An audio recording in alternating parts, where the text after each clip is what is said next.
Larry Kudlow Show on the Red Apple Podcast Network. Hello, folks. I'm Larry Kudlow. This is the Larry Kudlow Show, and it's great to be with you on a beautiful Saturday here in the Big Apple. By the by, you can hear this show on the Internet. You can live stream us on the Internet. LarryKudlowShow.com, LarryKudlowShow.com. Hear us all across the country, around the world, throughout the solar system, including the Milky Way. And put a plug in. Please, during the week, come visit fabulous Fox Business Network, Fox Business. The name of the show is Kudlow, Monday through Fridays, 4 to 5 p.m. every single day. And if for some reason you can't join me at 4, why, just text your favorite 9-year-old, and she will show you how to DVR the show. You'll never miss a thing. The news coming in hot and heavy this past week. And I want to begin with the war because the war affects the markets, stocks falling, tough week for stocks, oil prices edging higher. But I want to say this. I want to begin with these thoughts.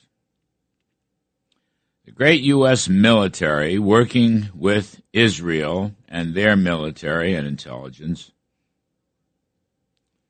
fact of the matter is, Iran's capability, all of Iran's capabilities, are over, or will soon be over. There is no question about that. I don't care what the left-wing press says. I mean, you have this incredible story we talked about last night on the Fox Business Show. The Economist magazine had a cover story, Advantage Iran. Used to be many years ago, a very good publication. Now it's become a disgusting example of the biased press. You see it all the time. You see stock market bears crawling out of the woodwork, telling you to short stocks. Go long oil. No, I'm not buying it. My basic point, again, let me repeat, one way or another, all of Iran's capabilities will be destroyed through military action, whether there's a deal or not. That's right.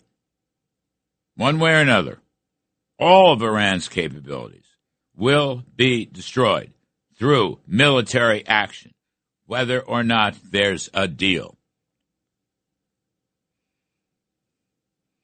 And one way or another, our military will soon take control of the Strait of Hormuz.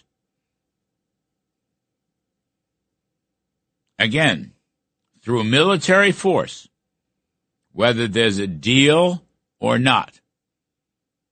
That is what is coming. We are almost there, within a few weeks.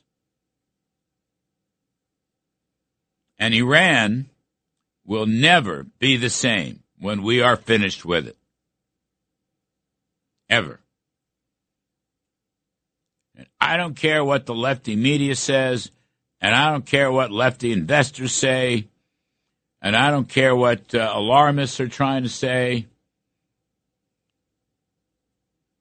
One way or another, Iran will have lost all of the capabilities. Nuclear, missiles. They've lost all their Navy. They've lost their Air Force. They're a defenseless country. And we are near the end. Near the end. One point about Hormuz. My hunch is, much like the Venezuela story, America is going to wind up controlling the Strait of Hormuz, and the oil tankers going through. It will reopen Hormuz and any Iranian money derived from Hormuz and the sale of oil. Any Iranian money from the sale of oil and the disbursement of that money will all be controlled by the United States. Okay? Just like Venezuela. What Trump has done, Mr. Trump has done in Venezuela. Now, I don't know that to the last nickel and dime, but that's what I'm hearing. That's what I think the goal is. And it's exactly right. Not a split. We're going to run it. And in fact, with respect to the deal, and I respect Mr. Trump who would prefer to make deals with these Iranians if that's possible. So far, Iran's conditions are terrible.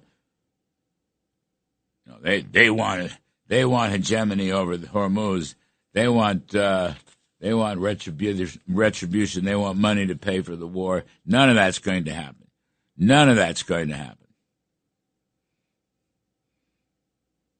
And if they're unwilling to turn over all of their nuclear materials and their enriched uranium, then we will come in and take it. That's what's going to happen. And so, for all these reasons, and you may disagree with me, listeners may not agree. I respect that. I always do respect the disagreements. But this is my view. These positive outcomes are going to develop sooner rather than later. We are not far away. Former Senator, now Secretary of State Marco Rubio told a group in Europe, I believe, yesterday that we're a few weeks away from the end of the war. I'm sure that's true. I'm quite sure that's true. It was always meant to be 4 to 6 weeks. We're about done with week 4, maybe 2 or 3 more weeks. They're right on schedule. Perhaps they're ahead of schedule. But because of my optimism about this story, I would say to investors, financial people listening, and we'll talk more about it later in the show, investors should be buying stocks and selling oil. Buy stocks, sell oil. Preferably buy the index so you're diversified. And hold it for a long time. Passive investing, but that's up to you. But I'm saying oil prices will come down and stock prices will come up. And I know there's been a correction in stocks. We've lost about 7% on the major indexes since the war, a little over 10% from the peaks. Okay, corrections come and go. Oil prices not going to 150 or 180 or 200. At least it doesn't look that way right now. Actually, at $100, which is more or less where oil is, West Texas is what I watch. That's what we buy.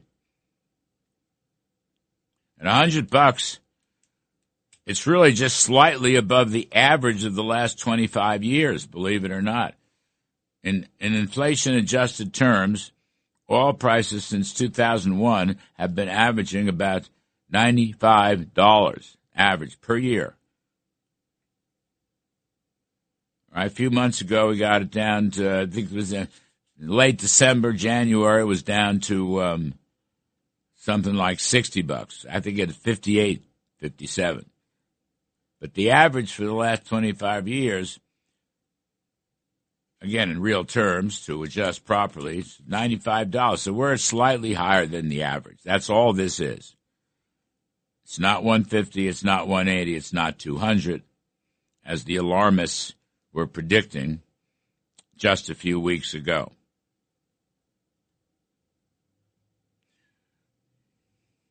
Take a look at the oil, by the way. Take a look at the futures contract for WTI. The 12-month futures contract is down to about $75 a barrel for West Texas Intermediate.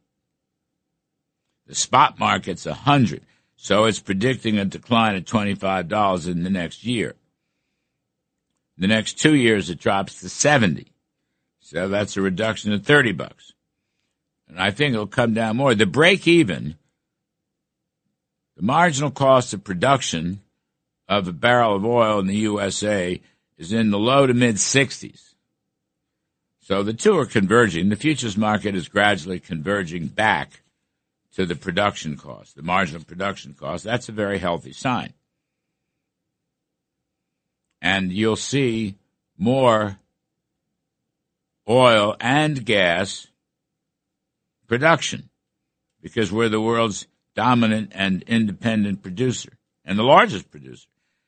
And by the way, natural gas, which is really the global clean burning fuel of the future and the now. But natural gas is held at about $3. And that's all. It hadn't moved. It's been $3 through the entire war because we produced so much of it.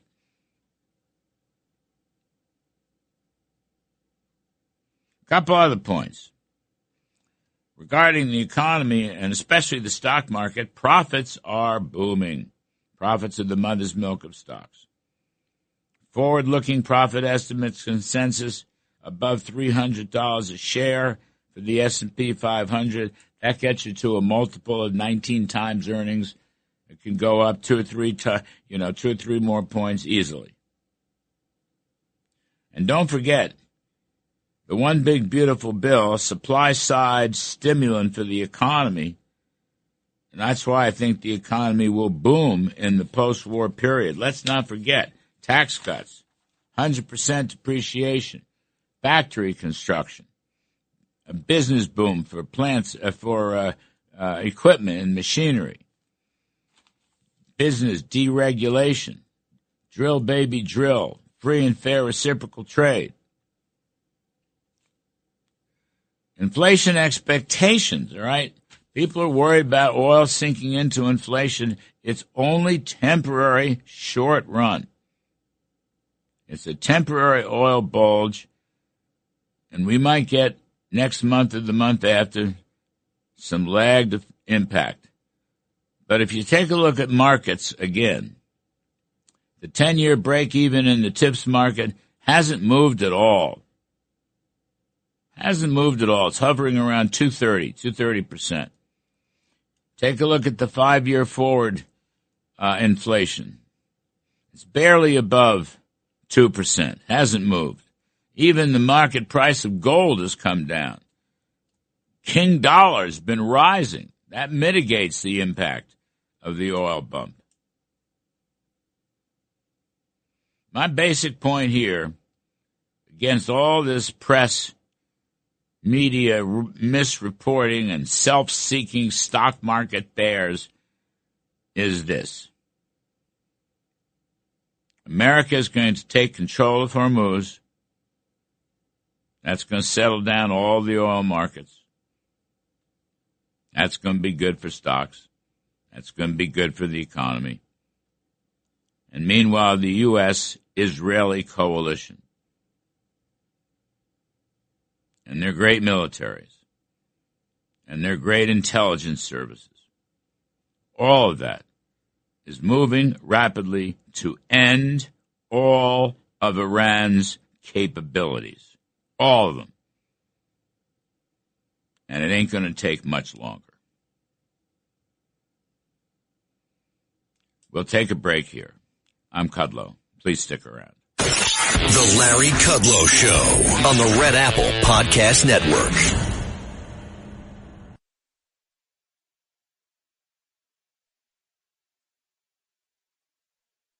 The Larry Kudlow Show. Entertaining and informative on the Red Apple Podcast Network.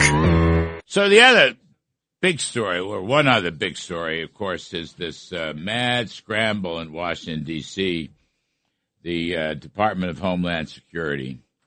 They had a deal in the Senate, but the financing for the administrative back office parts of ICE and Customs and Border Control, they were not funded. The computer people, administrative people, they haven't been funded hardly at all. I mean, they haven't got. It's been about 6 months, and I think if you go back to the shutdown at the turn of the year, they're out. They haven't been paid 50% of the time, not just the last month, but 50% of the time over the past 6 months. They're rough, so they were they were not funded. That area of DHS was not taken care of. President Trump's going to transfer some money over and start paying the TSA people and make up their back pay. That's a wonderful thing. But, you have this story. The Chuck Schumer Democrats, the Hakeem Jeffries Democrats. Hakeem Jeffries said putting ICE in the airports, they'll murder people. He actually said that. I mean, we quoted it several times, played it a lot on the TV show. So, the Democratic view hasn't changed. Let's face it. They want open borders, and they want to defund ICE and eliminate ICE, just like they wanted to defund the police a few years back. It's the same story. So now it's a big mess. The Senate bill was rejected by the House. The House passed its own bill. And cybersecurity. We're in a war. Iran uses it a lot. So does China. That's not being funded. The Coast Guard's not being funded. You got Coast Guard cadets and Coast Guard officers that are fighting over there in the Middle East. They're not getting funded. FEMA's not getting funded. It's a crazy story. But I don't know what's going to happen because the senators left for vacation. They got to come back. Who the heck knows what's going to happen? We'll try to tackle that over the course of the show. Senator Ron Johnson will be here at the top of the next hour. Meanwhile, the great General Jack Keane will be here in just a few moments at the half hour, and we'll talk so much about the war as we destroy Iran's capabilities. I'm Kudlow. Folks, please stick around. Lots to do. The Larry Kudlow Show on the Red Apple Podcast Network.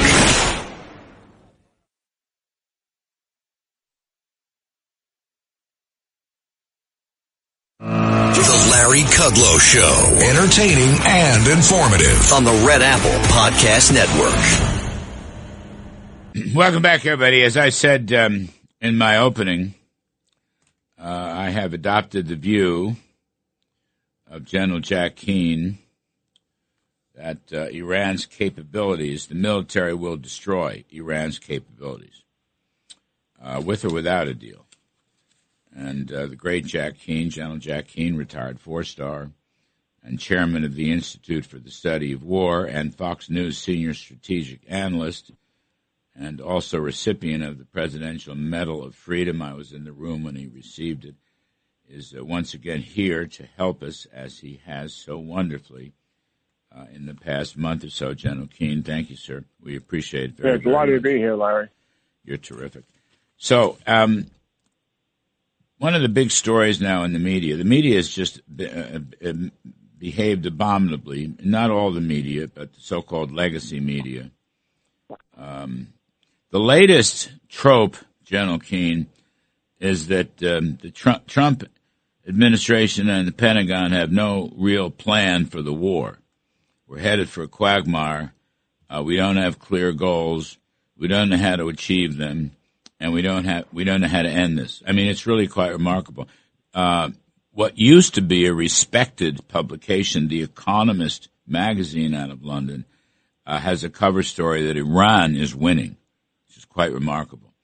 And I won't go through the others, New York Times, Washington Post, but they're very heavily biased against the war.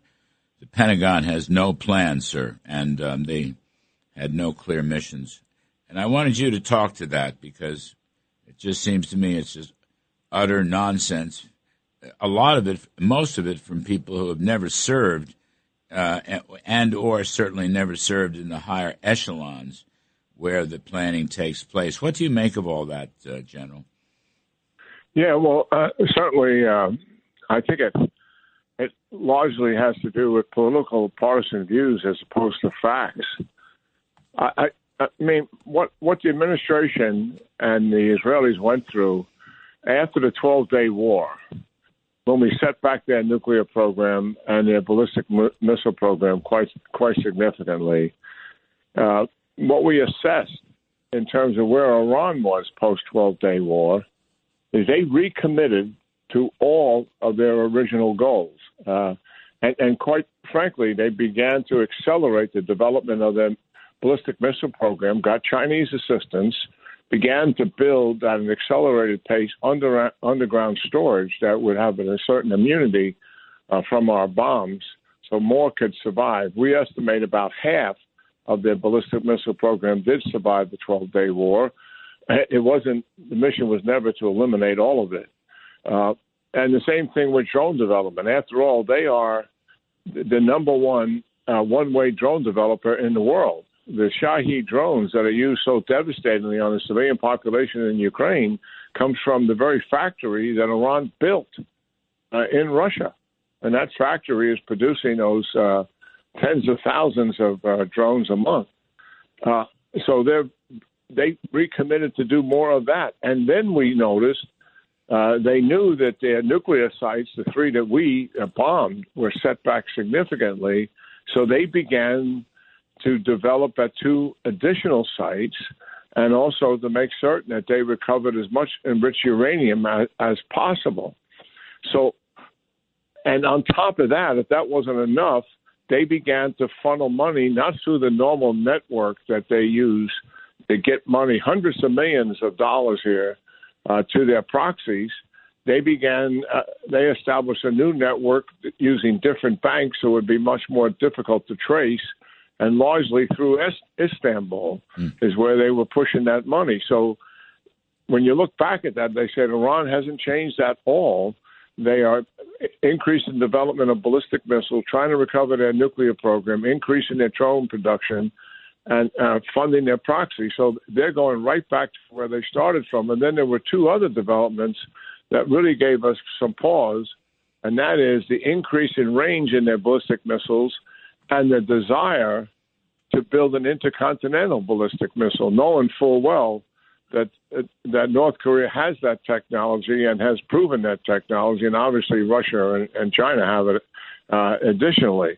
For our audience, if anybody's missing this, I mean, we're talking about ICBMs that can transition oceans. They only have one target on the other side of a major ocean, and that's the United States.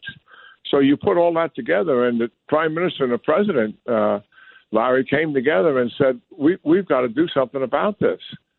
We cannot wait until they attack us with considerably more ballistic missiles and potentially ICBM, and wait till they develop another nuclear weapon. Not another, but develop the means to have a nuclear weapon. So all of that came together, and the conclusion was, and it was an appropriate one, the sooner we do this, the better. Because the longer we wait, every week, every month, they're going to have more means to retaliate against our bases and against Israel's population and their bases and our partners in the region. So the decision was made, let's go sooner. Let's make certain it's a comprehensive campaign to get this done. And then when it came to the objectives, I for the life of me, I mean, I don't think the objectives could be any more clear. Decision was made to not conduct a regime change. Nobody hid that. And number two, but to take away the offensive means that I just enumerated and make certain they don't have the capability to make major sustained attacks on Israel, U.S. bases, and our allies and partners in the region. That objective was about as clear as can be.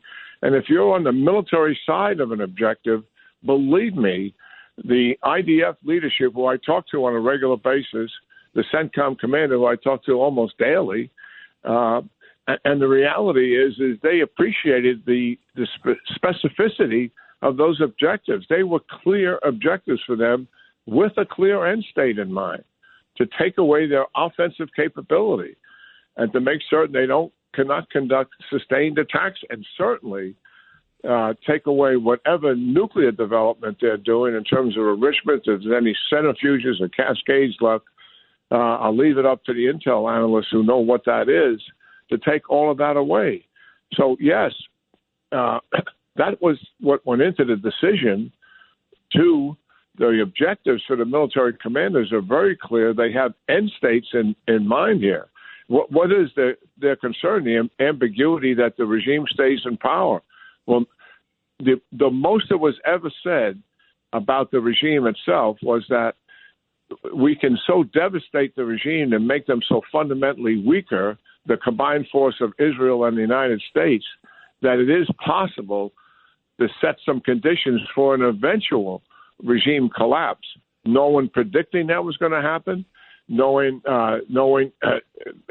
a statement that the collapse of the regime would be imminent based on what we did. No one made any suggestions to that.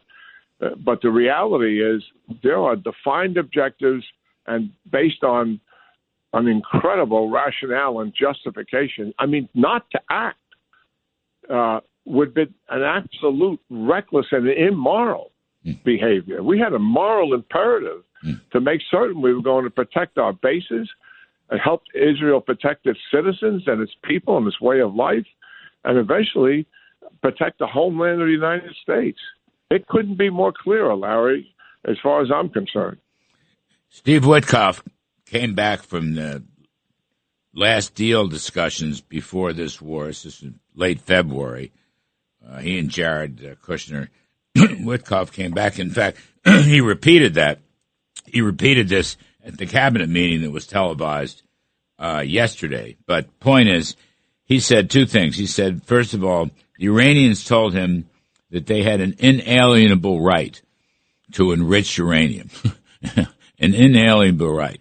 We want to take that away. They think that's their right. Second, they bragged to him, and I don't remember the exact number, but it was something like 450 kilograms of 60% enriched uranium, and it only takes a week or 10 days to get that to 90%, which would qualify for a nuclear bomb, some kind of nuclear warhead. Now, Witkoff reported that over a month ago at the last meetings. He said it again at the televised cabinet meeting in the White House yesterday. I don't know what more evidence you need. I mean, it was kind of chilling just to listen to him recount that. Now, he didn't say anything about the current negotiations because we're not going to do that in front of the media. But that's what the past negotiations. I'm gonna guess the Iranians haven't really changed their mind. Okay, maybe I'm wrong, but I'm going to guess they really haven't changed their mind. That is exactly the conclusion that two intelligence services made, the Mossad and the CIA, and two national leaders made, and Netanyahu and Trump. Mm-hmm. And not to act would have been irresponsible and reckless. And Steve, I wish he would just go one step further in those comments he makes. Yes, the Iranians told him that, but that doesn't mean anything because the Iranians are bold-faced liars about just about everything.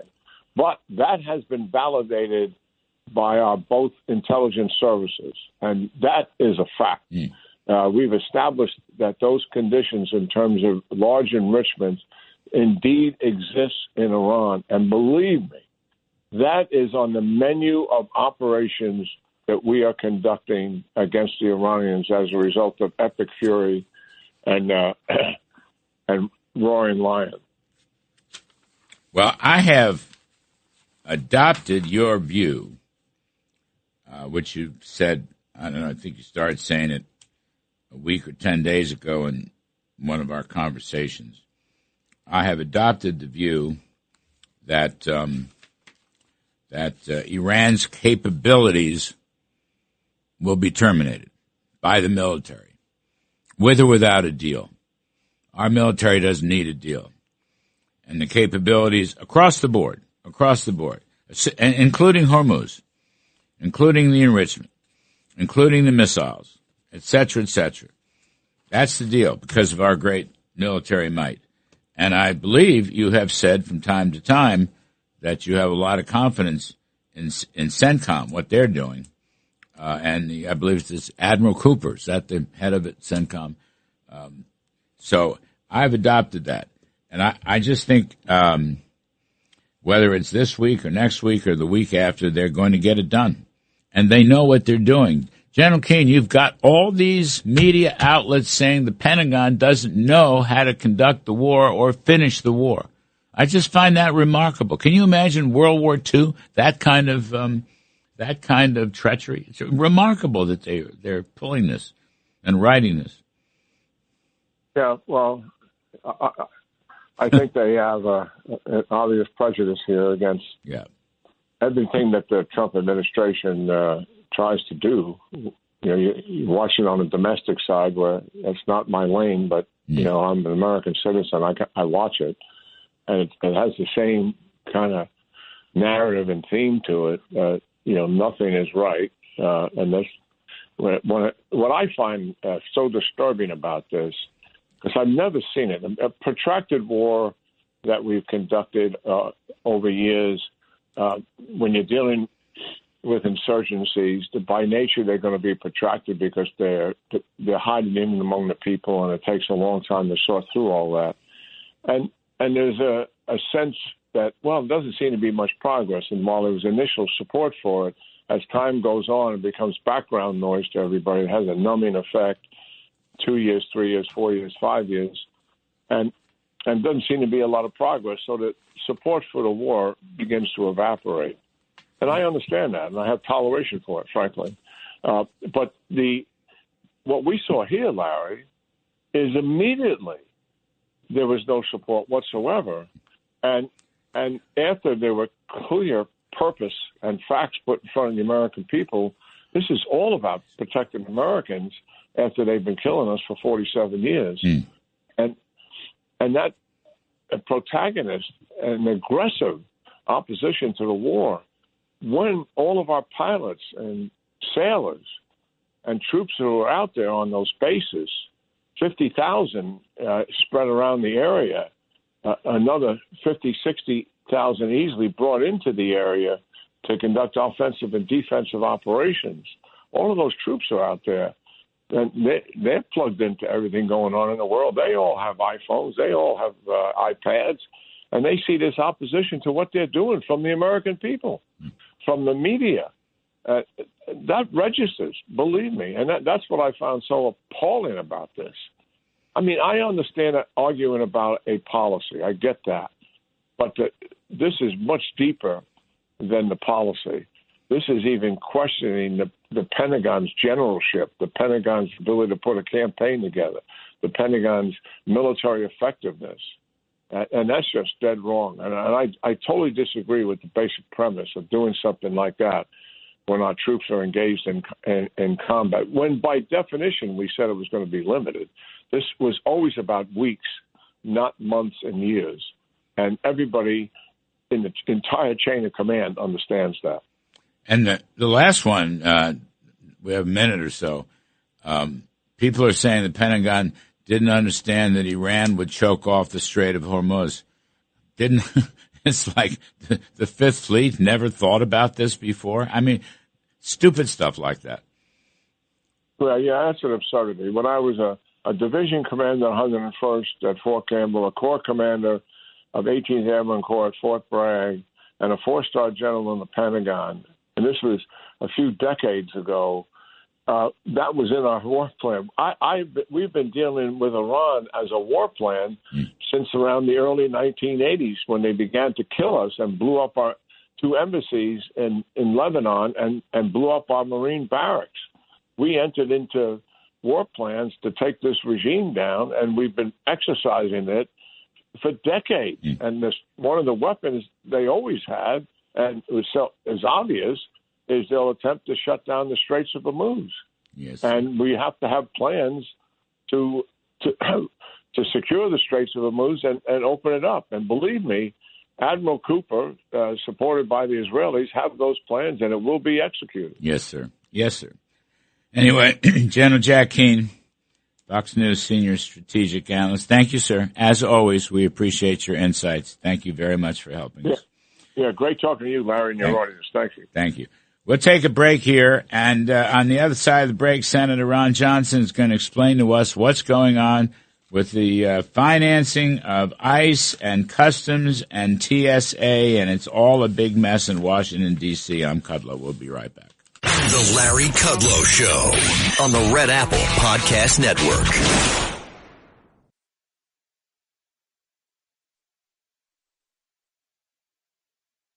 The Larry Kudlow Show on the Red Apple Podcast Network. I hope some of you had a chance to listen to General Jack Keane laying out with great clarity, the reasons for Operation Epic Fury. The fact that the Iranians, after the 12-day war, never stopped. They accelerated their missile development. They accelerated their drone development. They added 2 additional nuclear sites. They developed their missile development was speeded up. Longer range development. You saw 2,500 miles into the Indian Ocean last weekend. They shot them in. Didn't hit anything. One was intercepted. The other one blew up in air. But the fact is, they got 2 medium range missiles. ICBMs being developed. Funneling money to their proxies, developing new banking networks. All these things are the reasons we had to do what we do. And, of course, the fact that they were developing the enrichment of uranium into nuclear weaponization. It's all there. We're doing what we do. So these media outlets, these lefty media outlets that say there's no planning are wrong. They're just wrong. And then the other idea was, they're saying, well, we didn't know that the Iranians would try to bottle up the Strait of Hormuz. Of course we knew. As General Keane said, you know, when he was an officer coming up the ranks, and finally as a 4-star general in the Pentagon, they knew. They started planning about Iran in the mid-'80s, the early '80s. '83 was when the terrible, terrible bombing of the Marine barracks, losing 240-something people. I was working in the Reagan administration when that thing happened. It was just awful. We knew. We've been planning. And these lefty media outlets should stop and just sit back and watch the great American military operate with Israel. And this is not going to be a forever war. This is a couple of weeks more, and we will, the United States and Israel, working together, we will destroy Iran's capabilities from top to bottom. What don't you understand about that? The Larry Kudlow Show on the Red Apple Podcast Network.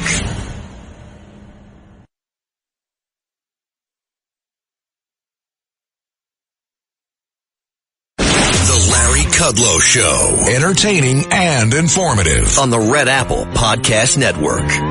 So one of the other great stories, it really isn't, but it's a big news story, is this whole business about 4 or 5 hour lines in the airports because TSA is not getting paid.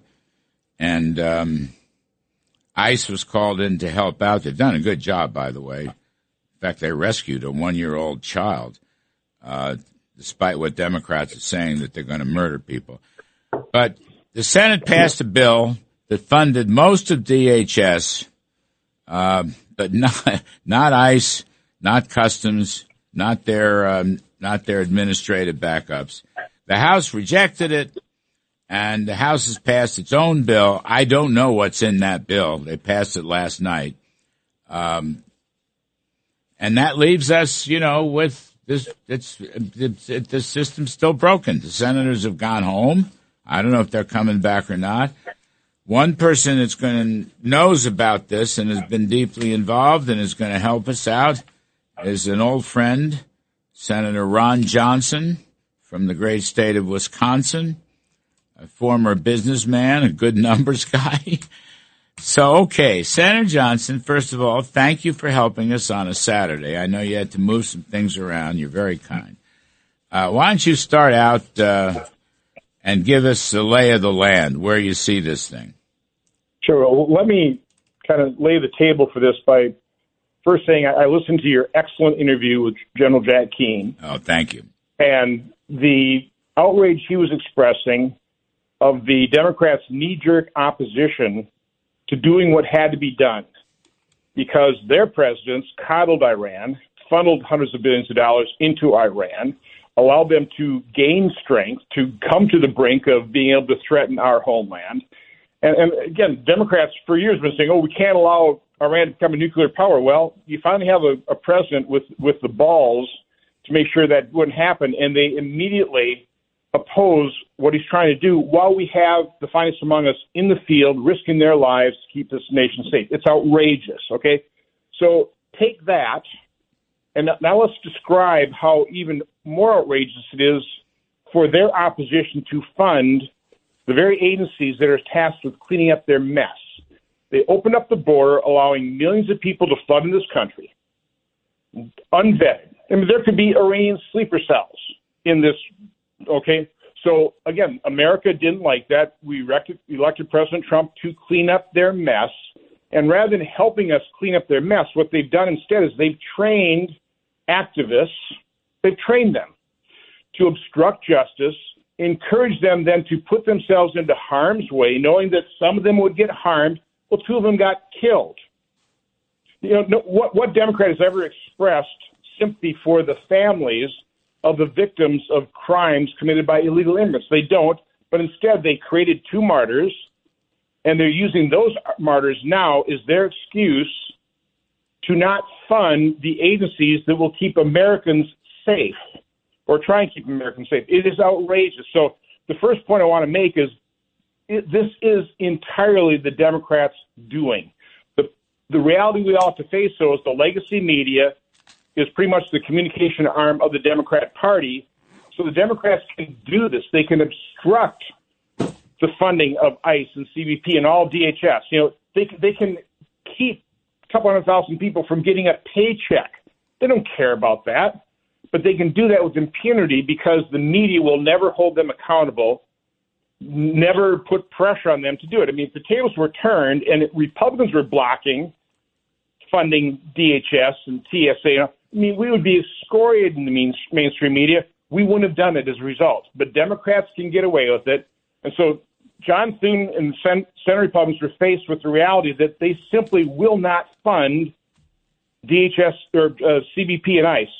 So we did what we could do, pass funding for everybody else so they get paid, and then move as rapidly as possible to a reconciliation bill, which we will fund. I mean, from my standpoint, we ought to fund DHS for at least through fiscal year 2029. So Democrats can never use this as leverage in their political games. I mean, that's what we're trying to do. Again, this is blown up in everybody's face. Unfortunately, the circulating firing squad is not going to work here. We need to get together on the same page, and as I said, move rapidly to a reconciliation bill that will fund all of this. Again, it's Democrats that are opposed to funding CBP and ICE, not Republicans. We funded them to a certain extent during the first reconciliation bill. We have to finish the job as rapidly as possible with a very focused, rapidly passed reconciliation bill here. The sooner the better. Well, I am very much in favor of that and have been promoting that on the TV show and the radio. I had John Kennedy on, Senator Kennedy, who for quite some time has been promoting reconciliation. Let me just ask you, I want to come back to reconciliation, Senator, just on the nuts and bolts now. So the House has its bill and the Senate has its bill. How do we resolve this? Because I guess the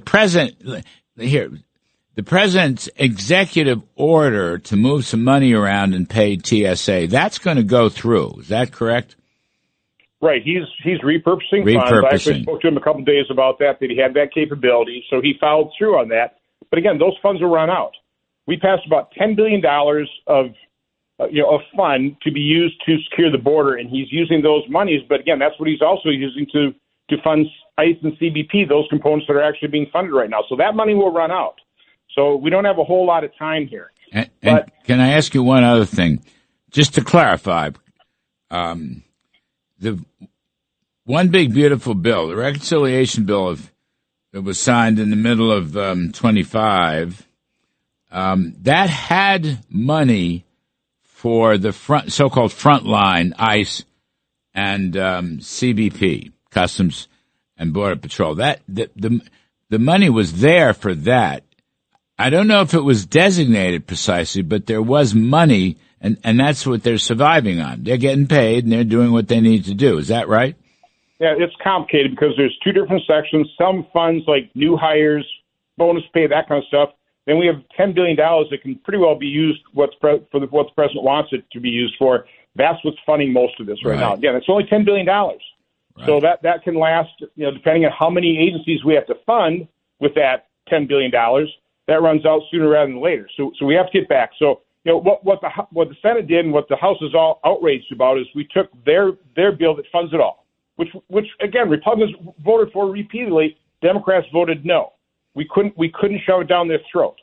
So we took their bill and we just removed the funding for CBP and ICE because that's the only thing the Democrats would allow to pass. But they're all, again, we didn't defund these things. It's just like that was the only thing we could pass.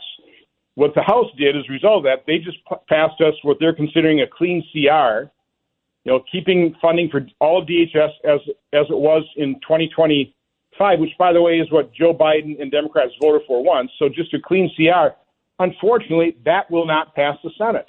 So we're at an impasse right now. Right. And from my standpoint, the only solution in the short term is have the House pass the Senate bill, recognize that same reality. We don't like the reality either, but that's the only thing Democrats would vote for. Pass that, and then, again, I've talked to Jody Arrington, Senator Graham. I'm on the Budget Committee. We need to rapidly do the instructions for budget reconciliation, and I've heard it's going to take 6 weeks. It doesn't have to take 6 weeks. No. So get this done in a couple of weeks. There's no reason why I couldn't. Now, we're going to have to go through vote-a-rama, all that crap on the Senate floor, but fine. Get it done. Focus it. Don't add things to it. Okay. By the way, I'm a fiscal conservative. There's no need to pay for this one because this is just an appropriation through a reconciliation process, which honestly, the other thing I'm promoting is we need to have appropriation bills that just fund Republican priorities.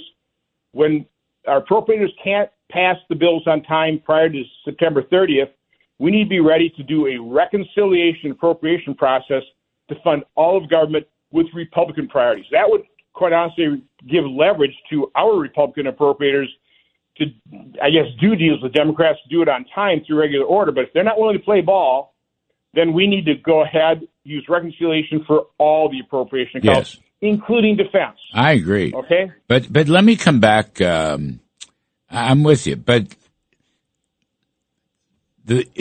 President Trump's executive order to pay TSA, hopefully TSA staff will return to work and so forth and maybe ameliorate some of the backups in these airports.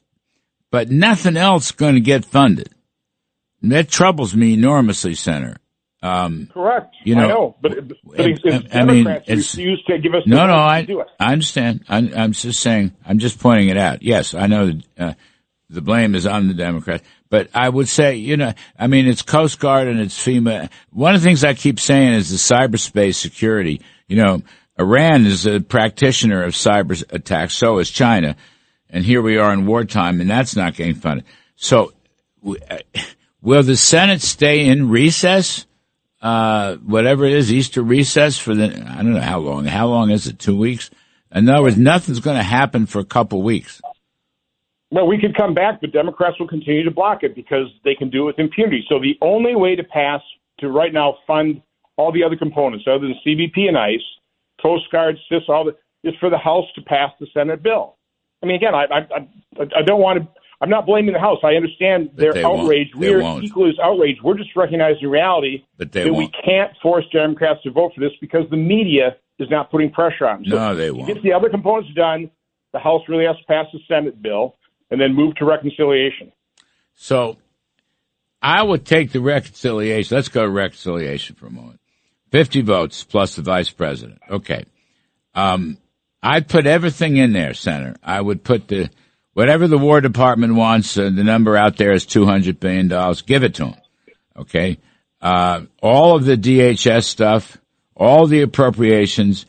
I would put the SAVE Act in, okay, the Voting Rights Act in, because it's going to require money. It's going to require money to enforce voter appropriate citizenship and real ID cards and so forth. I would put it in there. People say you can't do that. I've had a couple of Republican senators on the show tell me you can't do that. I don't agree. It's certainly worth a college try. The parliamentarian may rule against us, but nonetheless, I think you really have to think creatively, and it will require money, and there'll have to be offsets to meet at least the Byrd rule or part of the Byrd rule. But I would put the whole thing in there. That's what I would do. Well, again, there are certainly things you can do, like financial inducements that can get through the parliamentarian, and there are certainly elements of the SAVE Act, and I don't disagree that we can put that into reconciliation as well. Again, to get these agencies funded, keeping this as simple as possible to pass it rapidly, the more you add, the more complex it gets. So, again, my preference is keep it simple. But, again, I would, in this one, I would fund all of DHS through fiscal year 2029. Mm-hmm. And just really stick with the Democrats. Say, guys, we're going to do it alone. This is the way we can do it alone. Okay? The other thing is, I think you well know, I've been writing a couple of columns that, again, I've seen enough. The Senate is horribly broken. I don't know how it could get much worse. So I've been advocating for ending the filibuster. And again, I think every conservative recognizes that if we're in the minority again, and that'll happen, we'd like to have the filibuster to block all the socialist crap the Democrats would pass. The split right now in the Republican Party in the Senate, we all agree that we'd love to have that in the minority, but there are those of us who just recognize that Democrats, as soon as they can, they will end the filibuster. They will do it as soon as it's advantageous for them. We've got a pretty good size of contingent in our conference who wants to hold on to that filibuster if we're in the minority, who actually believe that Democrats will not end the filibuster. I just think that's a fantasy, but that's currently the split. Now, at the same time, go back to nominations. We did not have the votes to change the rules on nominations in the Republican conference until Democrats got so obstructionist, so obnoxious that all 53 Republicans said, no, we got to change the rules. We can't allow this to happen. I think we may be approaching the moment when Republicans in the Senate realize, okay, as much as we may want to maintain the filibuster in case we're ever in the minority, when Democrats are literally playing with the lives of Americans, with the security of our homeland, and they're willing to play those political games, we've got to act. And the filibuster once and for all. By the way, we've rewrote it already. It's just no longer in effect for nominations. I mean, just reconciliation process. There's no filibuster there. You have to go through an awful votorama, but again, we can do it with 51 votes. We're going to do it here with DHS. My recommendation is let's do it with all the appropriations if Democrats won't play ball. So I mean, the filibuster is going to at some point in time go the way of the dinosaur. Democrats will absolutely do it. At this moment of danger, at this moment of such obnoxious obstruction by Democrats, it's probably time to end it now. We just need to convince more of my Republican colleagues in the Senate to agree with that position. Again, reluctantly. Yes. I don't think any conservative is happy with this chain of events, but again, this is Democrats once again pushing us to do this. All right. Senator Ron Johnson of Wisconsin, thank you, sir. Thank you for helping us. I appreciate it very much, really. Talk soon. Take care. All right, folks, we're going to take a break, and we're going to do something after the break, but I got to figure out what we're going to do. I know John Carney is out there. We're going to work some miracles anyway. I'm Kudlow. Stay with us. We're going to do some economic work. We'll be right back. The Larry Kudlow Show on the Red Apple Podcast Network.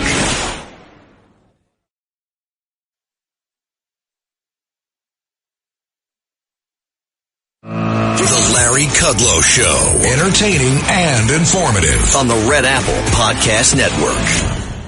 When you listen to Senator Ron Johnson, who is an old friend and a very smart guy, former businessman, good numbers guy, Democrats tried to knock him off, but he's reelected every time. Anyway, he's completely right about reconciliation. Reconciliation, for the uninitiated out there, it's a fiscal package, budget package. Okay, just think of it as a budget. It includes spending and taxing, but it only requires 51 votes to pass. So you get around the 60 votes or the 60-vote filibuster.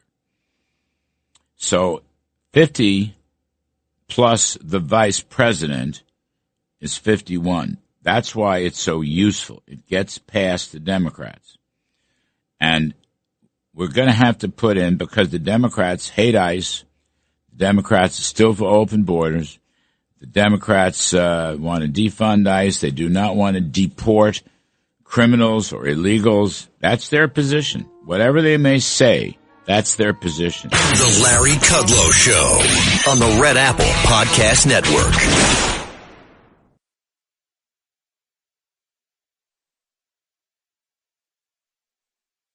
The Larry Kudlow Show on the Red Apple Podcast Network. Brad Velicovich, founder of Power Us, is a former Special Ops Intel executive and a Fox News contributor. Brett, thanks for a little time on Saturday. Appreciate it. Hey, Larry, thank you. You betcha. So everybody on Wall Street's talking about this Strait of Hormuz. The media is telling us that the Pentagon planners didn't know that it was going to be a problem. Jack Keane demolished that one earlier in the show. But I guess the question I have is, there's a lot of talk about Marines, Marine Expedition Forces, or there's stuff in the paper today, 17,000 ground troops. None of that is official or formal. But what's it take, in your judgment, to reopen Hormuz? I know it's going to happen, and I know we're going to wind up running it, as we should. But what's it take to reopen it? Well, look, I think that you can only do so much from the air. We'll say that. I think air power gets you about 80 to 90% of the way there. You can bomb a position all day, but until you really control it, your enemy can come back. So I think, high impact ground operations, if used correctly, potentially could close that gap. That's why you're seeing discussions about airborne troops and Marine elements in the region, not for the occupation, that would be a major mistake, but really for precision missions. To seize key positions, eliminate some of the threats out there, and at the same time, what's unfolding around the Strait of Hormuz, in my opinion, is exactly why strong U.S. military presence matters. And I think the whole moment just underscores a very simple truth: when the stakes are the highest, the world still relies on U.S. leadership to keep critical systems functioning. And Iran can test the edges, but it's not going to be able to control the outcome when faced with sustained, coordinated American power. And, the straits are very strategic here, obviously. If the strait becomes sort of this toll booth controlled by Tehran, every adversary around the world is going to start taking notes. That's why the administration posture matters here. It's about deterrence through clarity, not ambiguity. The U.S. isn't just defending ships, it's going to be defending the rules of the global system. And we need to make sure economically that our strength out there translates directly into stability so markets don't panic, as you know. Yeah, I mean, listen, freedom of the seas is a very important principle. And right. You're right, that we have to make that very clear. What are these, Brett, what are these there's two tiny islands near the choke point. People are talking about that, and perhaps that's where some Marines might come and take them over. Yeah, I mean, I should have their names in front of me, but I don't. But there's these two, not carved. Yeah, I believe they're called the Abu Musa and the Lesser Tund Islands. They're controlled by Iran. They look frankly insignificant on a map, but in reality, they are forward operating platforms sitting right on top of the world's most critical maritime choke points. Yeah. And when you look at these positions, they have radar, they have anti-ship missiles, drones, attack craft, and it kind of gives them this ability to monitor or harass and threaten traffic unfortunately in Hormuz, a few rocks of water can control trillions in global trade. And that's really where the U.S. has to focus its efforts so that, basically every destroyer that we have in the Gulf is kind of this guardrail to protect ships and the global economy and protect against global inflation. So those are very strategic areas that definitely are very important to control. And I know that the military, this talk about the military not having a plan is just absurd. I mean, I remember focusing on a plan for this decades ago, and there were many people echelons above me that would look at this very, very closely. And the reality is that our forces are trained to adapt. They're trained to figure out what Iran is going to do next and maneuver on that. But they've always known that was going to be the number one thing that Iran was going to try and do should they be threatened heavily. And so I think the overall point here is, they can try and threaten the system, but America is going to make sure they're not going to run it fully. No, I think, General Keane said to me earlier in the show, he said when he was a junior officer, after the Marine barracks were hit in Lebanon, that was 1983, if I'm not mistaken, they've been planning for this or, running exercises, so they know all about it. Listen, Brett, my view, I'm not a military man, but we need to take these islands, we need to reopen the strait, and we need to run the strait. We need to run it, all right? For however long, I don't know. My guess is a long time. And maybe there'll be a coalition of Gulf states and Europeans and whatever, but we need to run it. I think Mr. Trump will want it to be like Venezuela. We control the oil, we control the money, and we control the disbursements of the money with respect to Iran. I think that's where we're going, Brett. You're exactly right. And I think, if anything, our partners should step up a bit. I just came back from Abu Dhabi and UAE, and conversations I've had with Gulf leaders are, in my opinion, proof that they're getting tired of the Iranian regime. And if anything, this has brought a lot of allies who otherwise would stay neutral closer. And so the U.S. and partners in that area, when combined, they have vastly superior surveillance and range and all kinds of technology that is able to do this correctly, especially, if anything's launched from those islands you talked about, and neutralize them. And I think the administration's posture really recognizes that you do have to control the high ground here, and it should be sort of this whole of global government approach to it, because right now, Iran strategically is betting that the United States really just doesn't have the will to finish what it started. That's right. That's the key point. And they're calculating. They're calculating we won't hit back hard enough, and that's why leadership matters right now. President Trump's dealing with a situation that didn't develop overnight. This has been going on in the region for decades, and so we have to reestablish clarity for the global economy, that it can't be held hostage, that toying with nuclear Armageddon has consequences. And right now, our military is really going to be the only thing standing in the way between stability and total disruption in the region, and we really shouldn't stop until total victory is secured. Yeah, well put. Brett Velicovich, founder of Power Us, former Special Ops Intel, Fox News contributor. Thank you, Brett. On a Saturday, we appreciate it very much. Folks, quick break. Now we're going to do some economics with Mike Faulkender and John Carney. I'm Kudlow. We'll be right back. The Larry Kudlow Show on the Red Apple Podcast Network.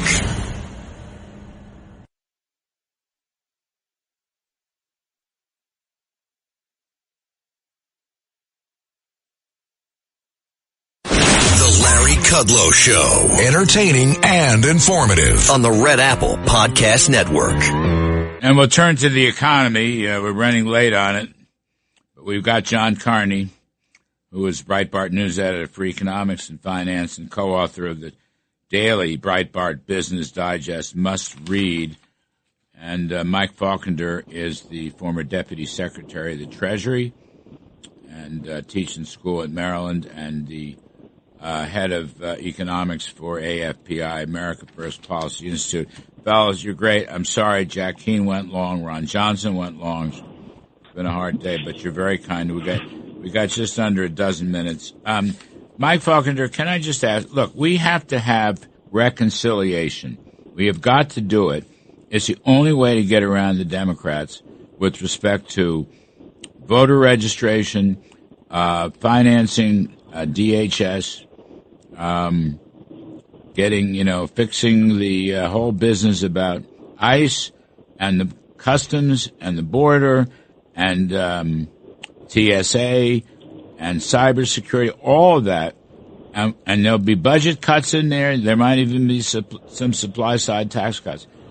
And I think you should run, if you haven't started it, at AFPI, you should run some studies, I know it may stretch the bird rule and all that, but that's what's happened in the last 20 years anyway. But it's the only way to get conservative policies through, Mike Faulkender. The only way. Agree with you entirely. And so the experience that we had working on the One Big Beautiful Bill gave us a lot of information about how the parliamentarian is interpreting the bird rule, because, when the Bidens pushed through and the Democrats pushed through their, what they called the American Rescue Plan, and then separately what they called the Inflation Reduction Act, there were some novel uses of reconciliation to do policy.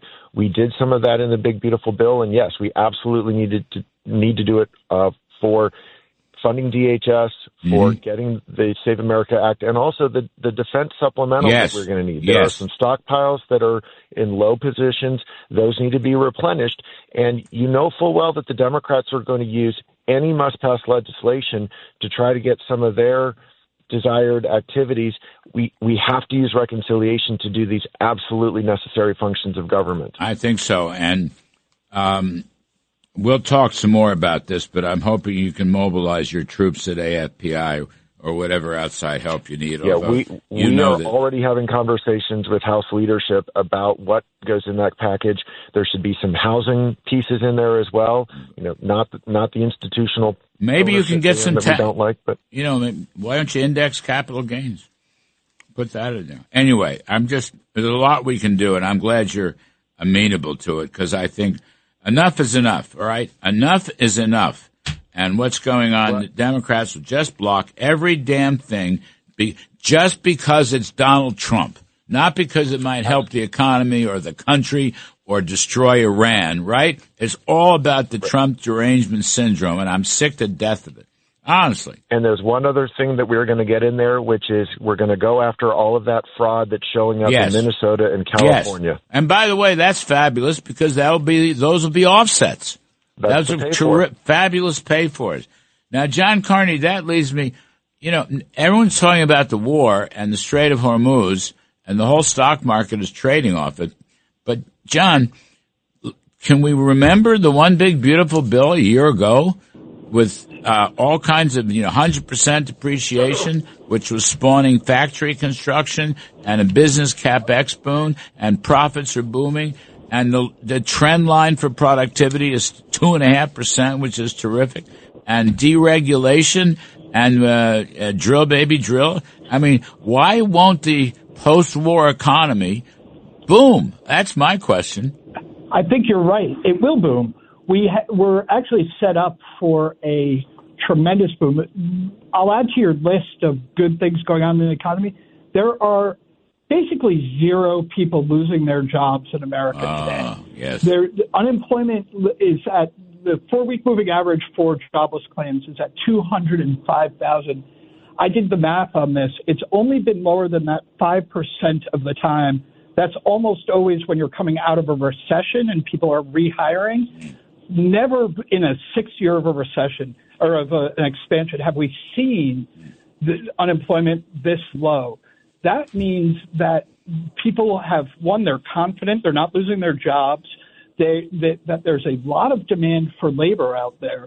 So right now we do have some challenges from higher priced gas. But by the way, even the higher priced gas, it's a lot lower, and oil is a lot lower than it was at the height of the Biden administration. We're way below where we were in 2023 and 2022. So I think the drag isn't going to be quite as much as people fear. once you get past this, then we will have a economic boom, and all of that one big beautiful bill.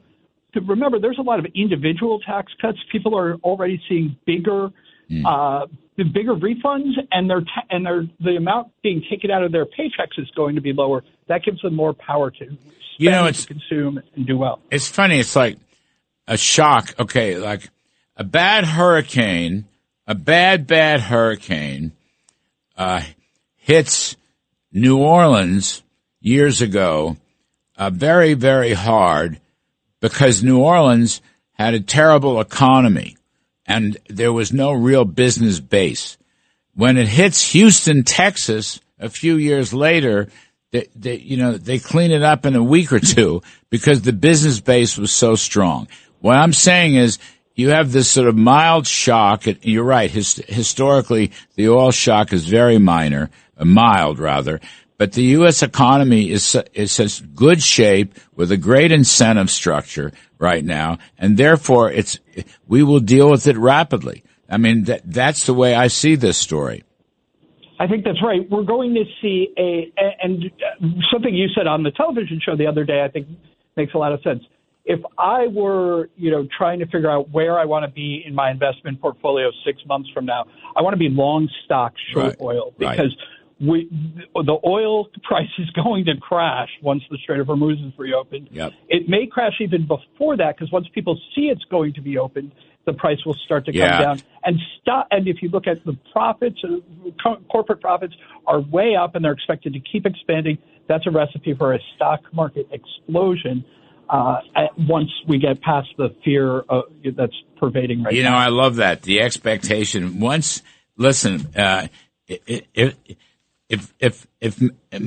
If Marines take those little islands, I was just talking to Brett Velicovich about this, and he knows all. If the Marines take those little islands in the Strait, that's going to be the leading indicator that we're going to take it over and reopen it. And you're right, the oil prices will start coming down. Donald Trump said something really important. He called it the Strait of Trump the other day. And I think that's very important. That's the leading indicator. It tells everybody that that our president is not going to let this last. That's right. He's taking ownership of it. It's the Strait of Trump. That's a signal that oil prices should start to fall now. That's a great point. I forgot about that. Now, last one, Mike Faulkender, at the cabinet meeting, Mr. Trump slammed Jay Powell, praised Jeanine Pirro, and said that Kevin Warsh is not going to have an office. I just, you and I are great supporters, but I just think he's got this story wrong, and I wish he would straighten it out. I want Kevin Warsh to talk to the public about the reforms he's going to make at the Fed, because they're all going to be pro-growth. That's right. I don't want the president finding him an office at the White House. I want him creating the office of the Federal Reserve for him. And the way to do that is to call off Jeanine Pirro and end the criminal investigation, because Tom Tillis loves Kevin Warsh and is ready to vote for him as long as the specter of an investigation over Jerome Powell is removed. Warsh will sail through the confirmation hearings. I think he might even get some Democrat votes because people recognize the quality of a candidate he is. But and the ball is entirely in the hands of Jeanine Pirro and President Trump to remove the specter of an investigation. And let's, as you say on your show every day, hashtag free Kevin Warsh, let's get him into the Fed so that we can get monetary policy complementing fiscal and regulatory policy rather than standing in its way. That's right. I think I don't want Jay Powell to steer the Fed and monetary policy in the post-war period. I do not want that, because he's going to nitpick stuff the way he did with tariffs inflation and the way he did at the last news conference a couple weeks ago. You know what I want Kevin Warsh's leadership. I want his rhetoric. He'll communicate why America can grow rapidly without inflation, right? I don't want Jay Powell to get up there and look gray and sound gray like some old gray dinosaur. And, the guy's a bummer. People take a look at the guy and he's just so pessimistic. And he's pessimistic because he can't stand Trump. Okay? That's what this is all about. I don't want that. I want a new face. The meanest thing Donald Trump can do is make sure that Powell has to leave. Don't give him any room to stay. Don't let the investigation go on any longer. As soon as the investigation's dropped, Powell's heart will break because this is his excuse to try to be the Fed chair forever. Yeah. And it will take that away from him once the investigation is dropped. I agree with you guys. And to quote John Carney, the best thing you can do would Trump that Powell would take as an insult, but would end this entirely is to pardon him. I know it's just. I think Jay. I think you were exactly spot on. It was Carney's to end it. It was Carney's the Carney Powell, the Carney pardon. Yeah, it was Carney's. Carney's best moment ever. I mean, he just unleashes this. The pardon Jay Powell. Trump should. It would be like implicitly we indicted him, we tried him, we found him guilty, and now we're pardoning him. And we'll give him a proper office inside the Federal Reserve. You guys did a great job. Thank you for this. I appreciate it so much. John Carney, Breitbart Business Digest, Mike Faulkender, former Deputy Secretary of the Treasury and the head of economics at America First Policy Institute. Thank you very, very much, gentlemen. The Larry Kudlow Show on the Red Apple Podcast Network.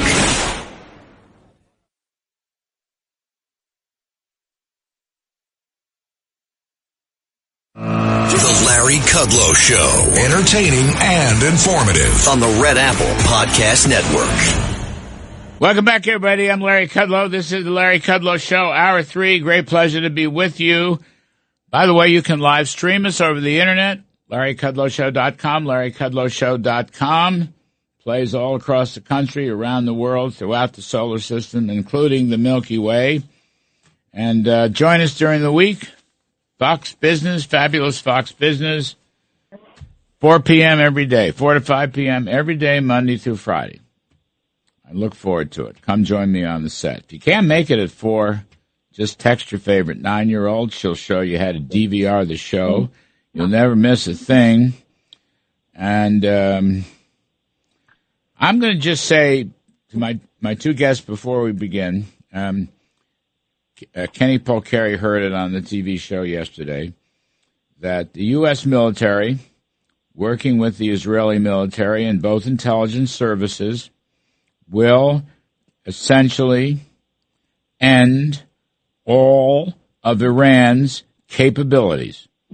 All of Iran's capabilities are being taken out. Just give it a couple more weeks. And we will take over the Strait of Hormuz. There is no question about that. It's already in motion. And that is why I think you sell oil and buy stocks. And people listening to this may disagree, and I respect that disagreement. But that is my own view.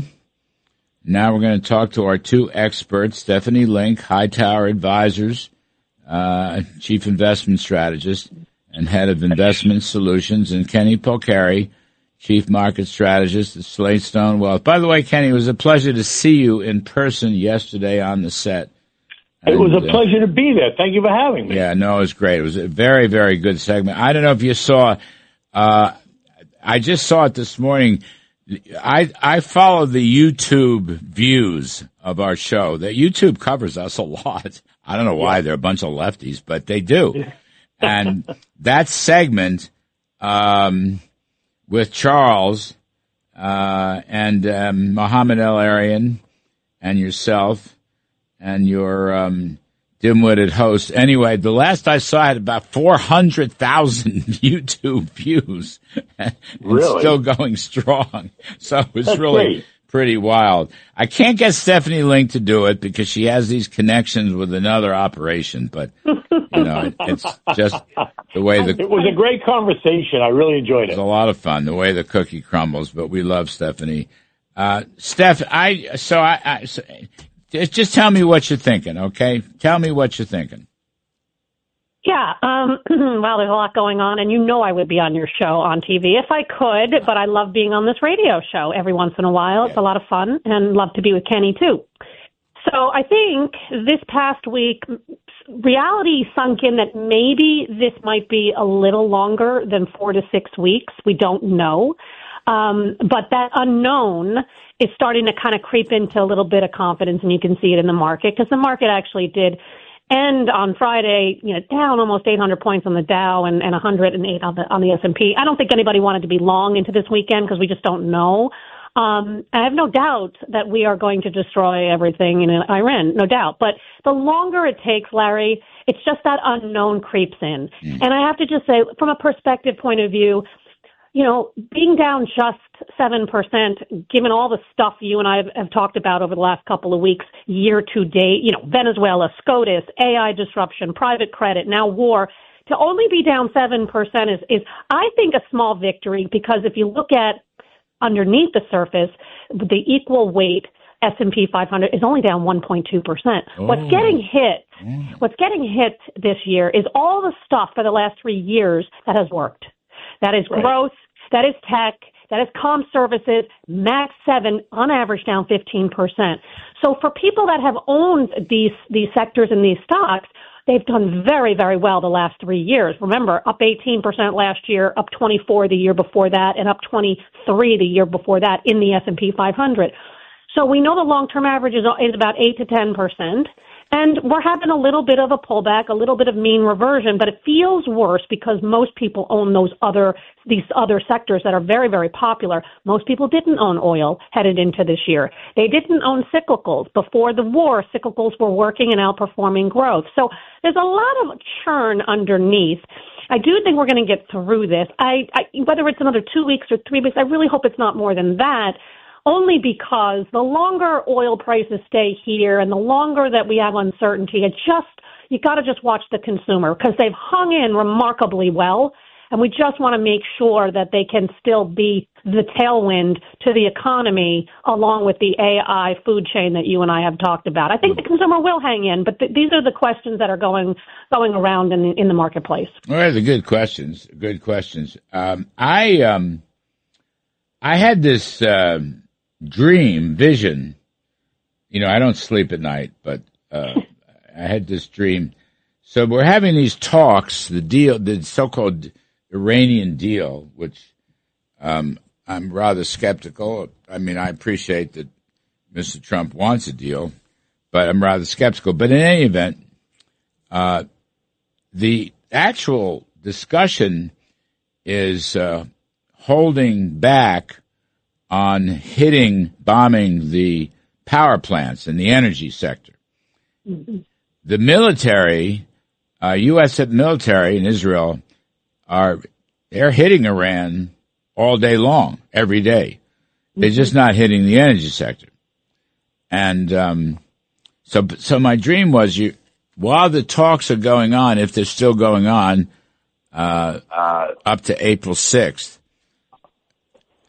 before that, or during these talks, the Marines take the two little islands in the Strait of Hormuz, and you wake up, and the United States is now in charge of the Strait of Hormuz. We've taken it. Boom. While they're still talking, the Iranians can talk till they're blue in the face. In fact, that's what Iran does. They love to talk. They've been talking for 47 years and doing all the bad things that they keep doing. I'm just saying there's no telling when this Hormuz oil price story can turn around very fast, very fast. Now, this is just a vision. This is me reimagining the world, but it's possible. And you could have a stock melt up, Kenny Polcari. Yeah. Right, but that story is more that it's becoming more than just an oil story. It's becoming also a fertilizer story now, right? Because so much of the phosphates and the fertilizers that come from that part of the world go also through the Strait. So that's not something the market, I don't think, is paying attention to yet. It's starting to. More and more people are talking about it. But it's both an oil and a fertilizer, which means it could become a food issue, right? Crops and all that stuff, which is why that makes sense what you say, right? If they're going to just keep talking and not doing anything about it and keep threatening to close it down, then somebody's got to change that narrative. And it would make sense, I suppose, that we're the ones that change it and take control of it and then allow all that stuff to start to flow. And that will immediately take the pressure off of oil, take the pressure off of fertilizer prices. It'll relax, farmers around the world that are now getting nervous. I was talking to Brett Velicovich earlier in the show. He's a former CIA guy, very smart. And one of the things we talked about was freedom of the seas is a very important historical international rule principle. Right. You cannot block freedom of the seas. I mean, you can go back several centuries, right? Britain developed the best navy in the world in order to ensure that they could import and export around the world. The United States FDR in World War II made a big deal about this when he started Lend-Lease. I'm just saying, you can bet that Mr. Trump is hearing these things from his various advisors. So therefore, we can be, Steve Witkoff, bless him, he could be negotiating with Iran, whatever, but and we, our pledge was not to bomb energy. Okay, we can keep that pledge, but that doesn't mean we can't take over the Strait of Hormuz. Nobody ruled that out. Well, you know what, Larry? You know what I would say is we entered into this war with a lot of economic momentum. And I would say if you compare this to, say, Liberation Day, we are stronger as an economy. Great and so point. that's why I say, the longer it goes, you kind of chip away a little bit at the momentum, but there's no doubt it will come back if we can get this thing done. And I believe we will get it done. It's just the timing. That's all. That's really what it is. But I am very glad that headed into this, we were running 2.5% GDP, maybe even 3%. And we haven't even seen the impact from the One Big Beautiful Bill yet, which is going to add 50 to 80 basis points to growth going forward. And so I think corporate earnings are going to be good. I think guidance is going to be probably cautious but good, just given the war and the unknowns. But we were set to just, rocket ship higher. And then you had this little, detour, if you will. And it had to be done. I understand that, but it's just, I'm glad we have the momentum in the economy and that maybe we can just hang out for a bit. And then once we get this done, we can then just research higher, which to your point of melt up. Yeah. Then the cyclicals are going to melt up. What does Trump put? He calls it an excursion. What's the word he uses? He said, we've embarked on a small excursion. But Kenny Polcari, to Stephanie's point, profits are very strong. I follow Ed Yardeni, who I think is the best profits tracker there is, and profits are very strong. I think his forward earnings was 330 something, and at the depressed S&P, that's 19 times earnings. But I mean, I haven't heard people killing profits yet, and that's profits are still the mother's milk of stocks. Right. And if we were going to start to see it, we'd start to see it last week, this week, as we move into earnings season, if people are going to start to really significantly change their forecasts and their estimates, and they tweak them certainly, but we haven't seen those big moves down or anyone, suddenly saying, oh my God, we're way off. We have to readjust these. Haven't seen that at all. So to Stephanie's point, to your point, I think the economy remains fairly strong and fairly robust, even through all of this. And we're getting hit with a lot, as Stephanie said, right? From all different angles. And I think, other than, you can point to tech, which is getting really beat up. Most of those stocks are now in bear market territory, but the broader market is nowhere near there, right? And so I think this too shall end. And I think when it ends, you're going to see the market turn right around. It'll almost be like what happened last year and, during the tariff tantrum. Once they rang all the nervousness out, suddenly the market just, focused on what was important and took right off again. What, did you tell me yesterday, Kenny, that Microsoft was down 30%? Yeah, Microsoft is down big. It's How is that possible? How is that possible? I'll tell you exactly what it's down. Yeah, it's down significantly. It's down 26.3%. Okay. Down 26.3%. Did Microsoft all of a sudden go from being one of the greatest companies in history to a dud? I mean, explain this to me. It's crazy to me. I don't really understand it, Steph. Maybe you could explain it. I think it's just got caught up in that whole tech trade. It was it's one of the Mag 7. They took the market higher for 3 years, and now they're just dumping on all of them, right? Like Charles said yesterday, the Mag 7 has become the Bag 7, right? I think to put it into perspective, and this is actually not Microsoft. Microsoft has an abundance of free cash flow. But for the Mag 7, they are spending so much money on CapEx for AI. Some of the companies now have negative free cash flow. And if there's one thing you want to own in technology, are companies that have an abundance of free cash flow. Microsoft still has it, but their free cash flow has halved because they are spending so much on AI. Amazon, that stock is in the tank because guess what? They're going to have negative free cash flow this year. Same with Oracle, and Oracle went to the debt markets to fund the CapEx. So that is what is weighing, at least on my mind, and why I don't need to be there. Not now. But isn't that all 100% immediate depreciation? Well, it is, but the point is that we own these companies for the future cash flow.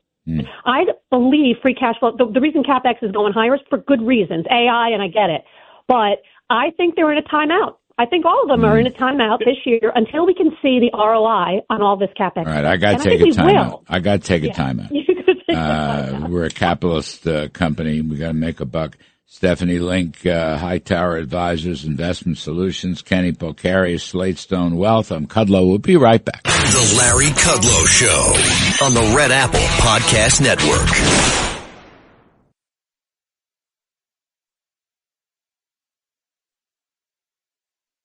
The Larry Kudlow Show on the Red Apple Podcast Network. We are talking with two of the best, Stephanie Link of Hightower Advisors and Investment Solutions, and Kenny Polcari of Slatestone Wealth. Ken Polcari, interest rates, at least in the Treasury market, have been drifting higher. So you got actually pretty much the whole curve. The 2-year note is, let's see, I have it at 391 yesterday. The 10-year note is 443, so I'll call it 4.5. So now I don't know exactly why that is, but there's some loose talk on the street about the Fed's next move is going to be to raise rates, and I wonder what you might think about that.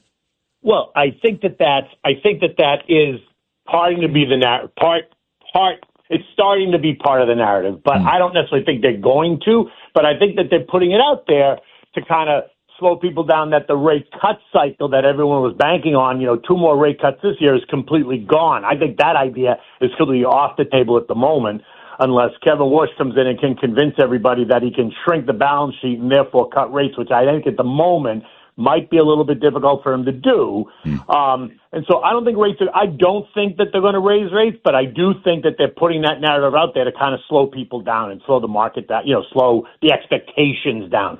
But look, when the 10-year hits 4.5 and the 5-year hits and the 30-year hits 5%, those are levels that cause kind of a little bit of concern for the market, where people, they say, I'm going to get rid of some of these high flyers and put money in a place that's safe, that I know I can get guaranteed 5% or 4.5%, and they're going to feel safe like that. So, and I think that's the other thing that's kind of putting pressure on the market too, is as rates move higher. Well, that was we don't have too much time, Stephanie, but that was my concern, is when these discount rates go up, future earnings come down and stocks come down, and I maybe that's part of the stock sell-off of recent weeks. It certainly could be. I think it's because of inflation, quite frankly, and I think once we fix this and finish this war, I think that commodities will come down. Yeah. I think it's ridiculous to even talk about the Fed raising rates. We're still restrictive, for goodness sake. So I think we'll be fine. Right. I don't think they're going to. I just think that they're putting it out there to slow down the idea of rate cuts are off the table. Trump is going to pardon Jay Powell. It'll all work out. Stephanie Link, thank you very, very much, as always. Kenny Polcari, thank you. The Larry Kudlow Show on the Red Apple Podcast Network.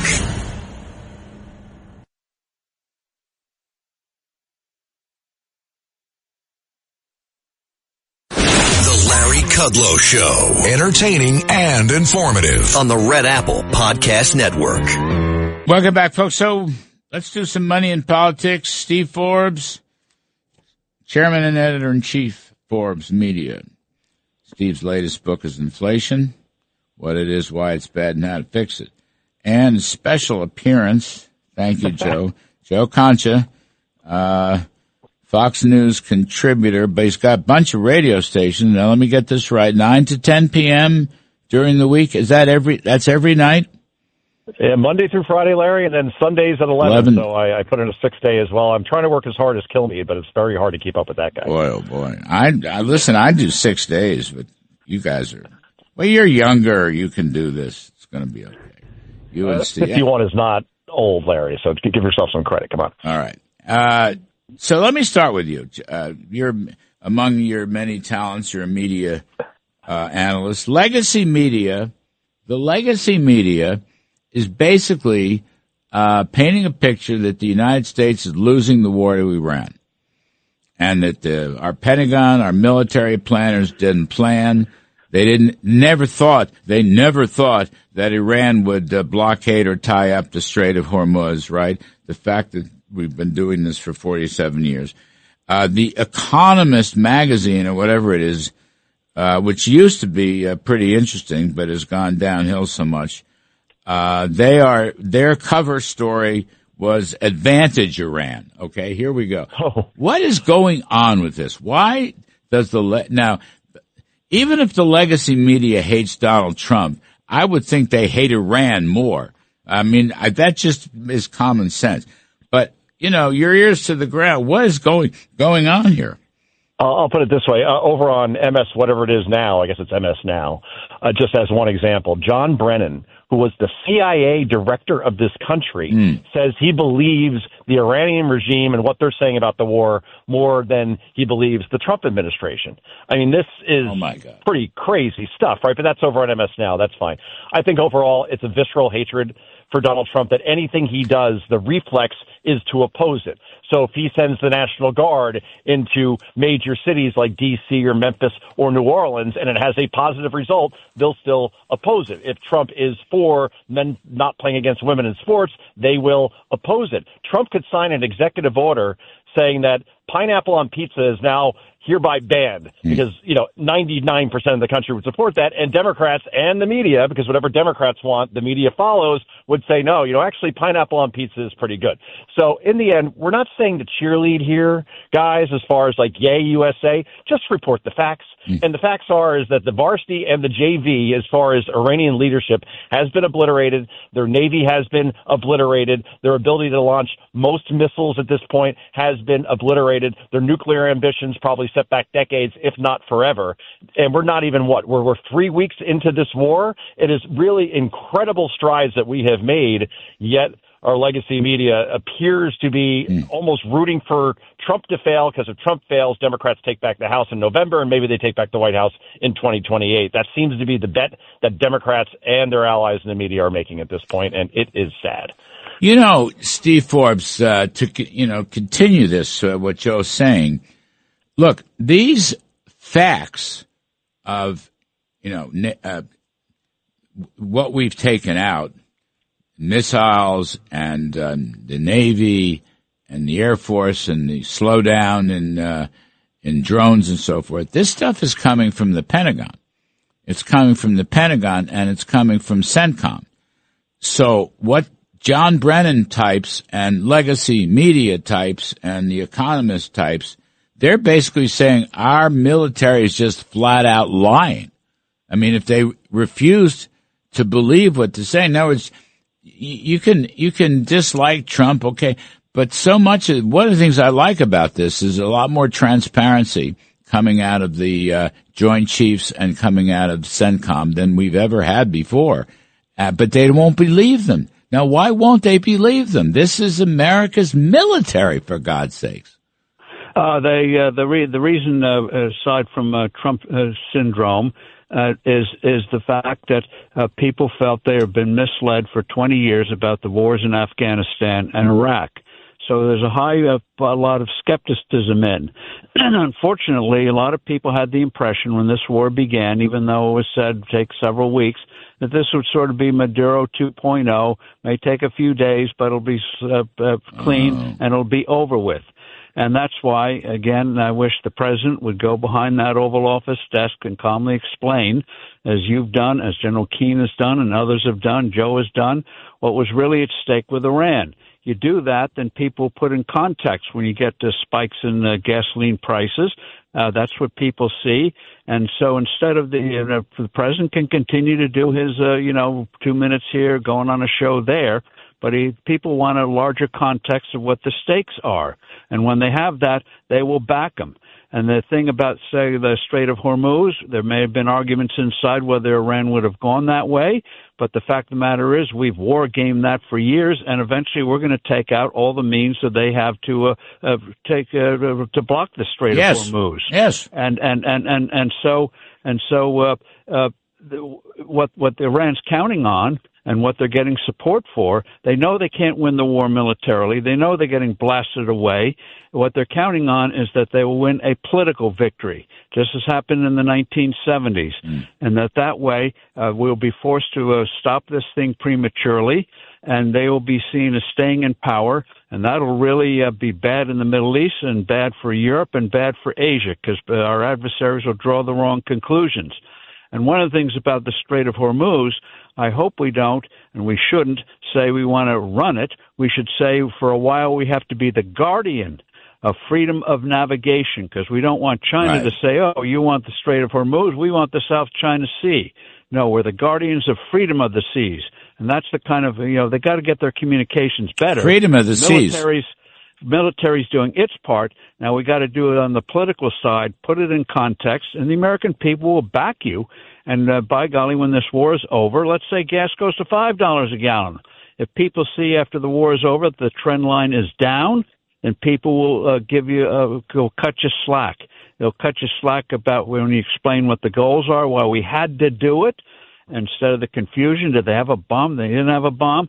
When they have the real facts straight, then right decisions will be made politically, and Iran won't win the war politically because they know they can't win it militarily, but they're counting on, like the economists and others, to say, oh, it's bad, therefore cut it off prematurely. Well, freedom of the seas is a long-standing international principle. You're so right. It goes back to our first campaign outside the U.S. as an independent country was in the Mediterranean for the Barbary pirates. Yes. So Jefferson beat the Barbary pirates. For freedom of the seas. We wanted freedom of navigation. So that's what we're going to do. That's what we're going to do now. And we're going to rename it the Strait of Trump. The Strait of Kudlow, I think, has a better ring to it. Joe Concha, I'm reading this. Trump considers... Let me see. This is Fox News, Fox Digital. No, New York Post. Trump considers renaming Strait of Hormuz after either America or himself once he evicts Iran. I love this. Here's what I love about it, though. It tells me that we're going to take it. We're going to take it over very soon, very, very soon. This was published yesterday. What's today? March 28th, 29th? What day is today? 28th. All right. The 28th. So this came out last night, and I think it's very important. They can be talking, Joe. Whatever is going to happen. All right. Talk with Iran. Fine. I don't expect much to come out of that, but I think the president is right to go through these motions. But he didn't say.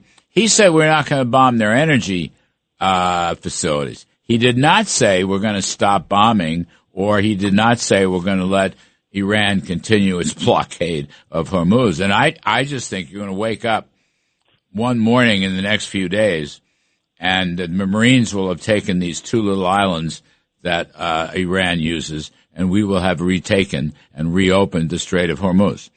And we're going to run it, and we're going to run it. We're going to run the money, and we're going to run the disbursements for Iran, and so forth and so on. But when I saw that Trump considers renaming it, you know how he is. Listen, Steve Forbes, like me, we're old Reagan guys. We love to have the Gipper give these great speeches. Trump, not as good. Now, I know Steve is right, and someday Trump will give a speech on this, but it's not going to happen soon. But Trump, he communicates differently, and he wages psychological warfare in his own way. And I think that's what this is. He's saying, the Trump Kennedy Center, well, this is just like that. This is the straight of Trump. All right. But I like it. I think it tells me we're about to move. That's all I'm saying. If you want ownership, naming rights, you have to own right, the area. Right. And you take Carg Island, which won't be terribly difficult, and from there, that is the next big last step, I think. Once you get Hormuz under control, as Steve pointed out, once gas prices come down again to where they were, which were incredible levels. I mean, you look at some states like Colorado, where you had a gallon of gas for $1.65. I mean, these are prices we haven't seen since Reagan, I think. So I think in the end, Steve is right also as well. Iran just wants to play a long game here in terms of if they could just stall this long enough and make the Trump administration say, midterms coming up. We better, straighten this out in a hurry because they know there is a clock here. That's the whole trick. But again, militarily, they won't be able to stop us in terms of taking over the Strait of Hormuz. And many people thought that Trump would never name the Gulf of Mexico, Gulf of America. It happened like day one. So, I think day one of taking Hormuz, you're going to see hopefully the Strait of America. I like that, or the Freedom Strait. But that's put Trump's name there. No, that's the second. That's the second part. He considers renaming Strait of Hormuz after either America or himself. So it could be the Strait of America. And one thing, maybe given the president's way of communicating, Larry, is there's going to be has to be a reconciliation bill. Yes, and they should have in there. There's the president's proposed $200 billion of extra defense spending to show the resolve and get the doubters to doubt their doubts. Steve, I've been saying this every night on the show. No, Larry, I've been arguing with Republican senators that don't know what to do, a bunch of wusses. Well, make them even bigger wusses by instead of proposing $200 billion, propose $300 billion, just to show we're going to see this thing through. Get over it. Well, I'll only do $300 billion if you agree that we should inflation index capital gains. Well, that should be part of the reconciliation bill. That is capital gains being reduced and indexed, reducing income tax rates, and throw in the Save America Act as well for toppings. I have been saying this and writing this. Kudlow reconciliation bill. I mean it. I've been now. Earlier in the show, very interesting. Ron Johnson of Wisconsin echoed all this. He wants reconciliation. He wants it right away. All these other Republicans come on. I mean, they're not, James Lankford's a nice guy, blah, blah. A couple, I should name names. But, it'll take too long. No, it won't. Take 3 weeks, 4 weeks max. The House is already working on a major reconciliation. It's the only way you're going to beat the lefty Dems. You're never going to get any of this stuff through because you need 60 votes, right? You need You're not going to get 60 votes. You need 50 votes plus the vice president. That's all you need. So everything, every appropriation, Pentagon, Homeland Security, all of it, and throw in, by the way, fraud. You'll have offsets with all this fraud from Medicaid and welfare and illegal immigration and all these, not just Minneapolis, Minnesota, but California, New York. Throw in the fraud as offsets. Get some supply-side tax cuts in there. Get the Save America Act in there. One big, beautiful reconciliation. But this is what I was arguing a year ago. A year ago, I remember every month after month, week after week, month after month, one reconciliation bill will do it. And that's what we have to do. I'm just saying I've been doing my best on that. But Trump will never give a speech, Steve. I know you may be right. But I will say this. I think I disagree with one point. I think the president and Rubio have made it, and the Pentagon too. But this is about You take a look at the 15 points, you see with clarity. You boil it down, it's all about no uranium enrichment, period. Full stop, okay? End to all the terrorism, and the banking goes with it. Full stop. And that's why no missiles. We have to continue with the Israelis taking out their internal security forces so you can get regime change, but you have to create the conditions for it, and that's why we can't stop this campaign now. No, that's right. All right, we got to take a break. I got some more stuff for both of you guys. You're terrific. Joe Concha gets another medal for this. Terrific. Are you still there, Joe? Oh, I'm here. Oh, yeah. Good. I just gave you a medal. My other medals. I thought you gave a medal for helping out. Now let's get your shows at 9 to 10 p.m. Monday through Friday on WABC Radio, 11 to 12 noon on Sunday, and the great Steve Forbes, Chairman and Editor-in-Chief of Forbes Media. I'm Kudlow. We'll be right back. The Larry Kudlow Show on the Red Apple Podcast Network.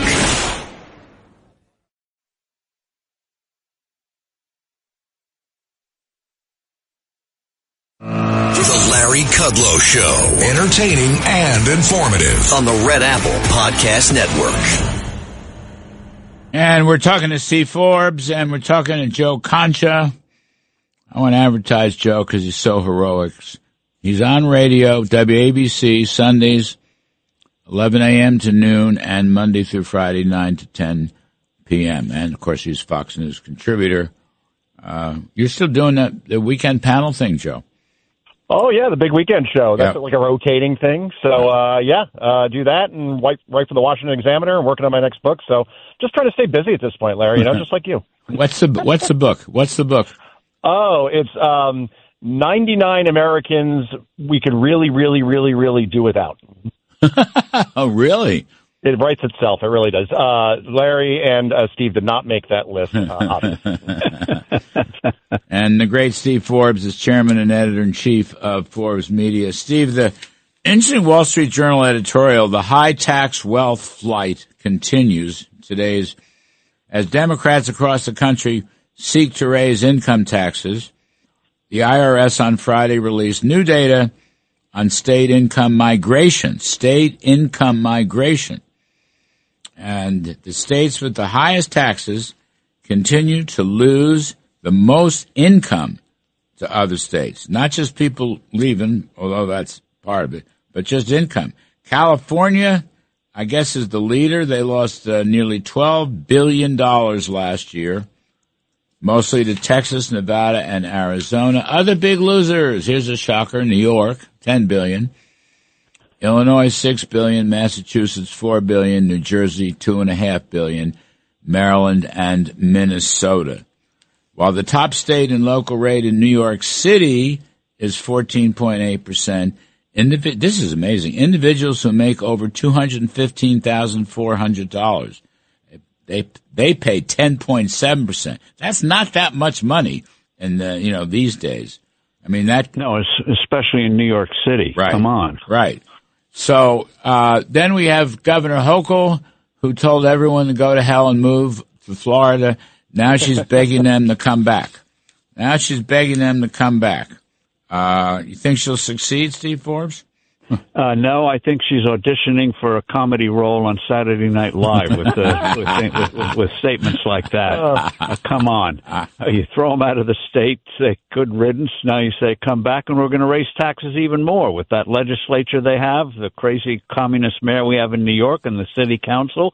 Taxes are going to go higher. Regulations are going to go higher. Why would you go back in a sawmill when you've left the sawmill? You don't want to be a victim. Does Bruce Blakeman have a shot at the governor? I think he's got a shot. He's a real supply sider, Bruce Blakeman. Won twice in Nassau County to be this county executive, and against a heavy Democratic majority. What do you think? Oh, I think he's could be a very real candidate. One of the things that will work in his favor is voters make a distinction between candidates for national offices and state and local offices. So they may be Democrat on the national level, would never vote for a Blakeman or a Republican for Congress or for the Senate. But on local issues, you can win. You know, Massachusetts used to elect Republican governors, even though they're overwhelmingly Democrat, because they wanted local issues dealt with effectively. And that's where Blakeman should come in and hit hard, starting with taxes. Big tax cut. We're going to work. Wow. We're going to work a plan for him. We ran out of time. Joe Concha, thanks for pinch hitting. You're terrific.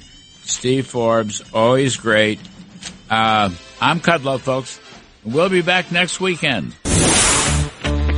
Thanks for listening to The Larry Kudlow Show. You can hear The Larry Kudlow Show Saturday mornings at 10. If you like the podcast, share it with your friends and listen anytime at WABCRadio.com and download the WABC Radio app. Hit that subscribe button on all major podcast platforms. Plus, follow WABC on social on Instagram, TikTok, Facebook, and X. See you next time for a new episode so you never have to wonder, what the heck is going on here? How many discounts does USAA Auto Insurance offer? Too many to say here.